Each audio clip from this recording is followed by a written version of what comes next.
Dans ce document, à savoir numéro 2, nous allons parler du produit ionique de l'eau.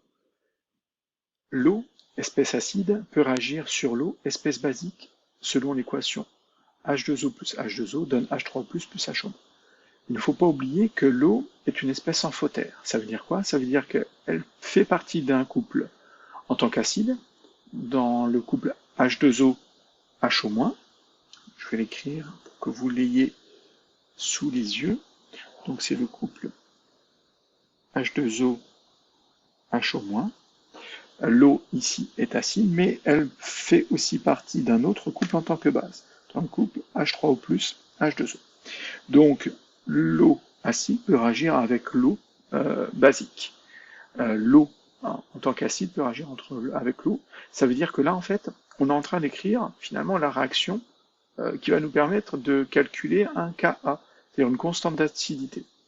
Cette constante d'acidité, c'est une constante particulière, bien particulière, qu'on va appeler le produit ionique. Pourquoi? Parce que une constante d'acidité, c'est comme on l'a vu dans la vidéo précédente, c'est la constante d'équilibre de la réaction d'un acide avec l'eau. Et là, si je prends l'eau sous forme acide qui réagit avec l'eau sous forme basique, donc c'est bien l'eau est un acide qui va réagir avec de l'eau. Donc j'ai bien une équation ici qui va me permettre, l'équation d'une réaction qui va me permettre d'écrire une constante d'acidité. Donc cette réaction est appelée l'autoprotolyse de l'eau, on l'avait déjà vu. Cette constante d'acidité est particulière et s'appelle le produit ionique de l'eau. Et au lieu d'être appelée Ka pour constante d'acidité, elle sera marquée Ke, parce qu'elle est un peu particulière. Donc le produit ionique de l'eau, Ke, sera égal à la concentration des ions HO- à l'équilibre fois la concentration des ions H3O plus à l'équilibre, divisé par, mais en fait, pour les réactifs, c'est l'eau à chaque fois, c'est-à-dire le solvant, donc je ne mets rien, sauf les concentrations standards, c'est 0, parce que chacune des concentrations des produits doit être divisée par C0, donc il reste C0 carré.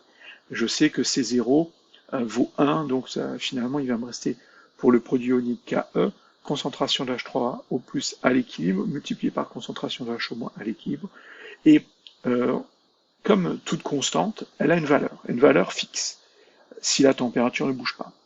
Donc, et cette valeur est de 1,0 fois 10 puissance moins 14. Ça veut dire quoi ça?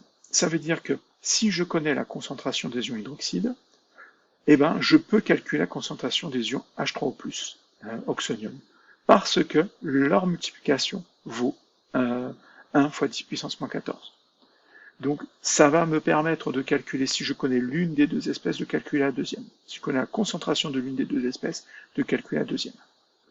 Le pKe de ce couple est donc pKe est égal à moins log de Ke, c'est égal à 14. 10 puissance moins 14, ça fait 10 puissance, moins log de 10 puissance moins 14, ça fait bien 14 à 25 degrés.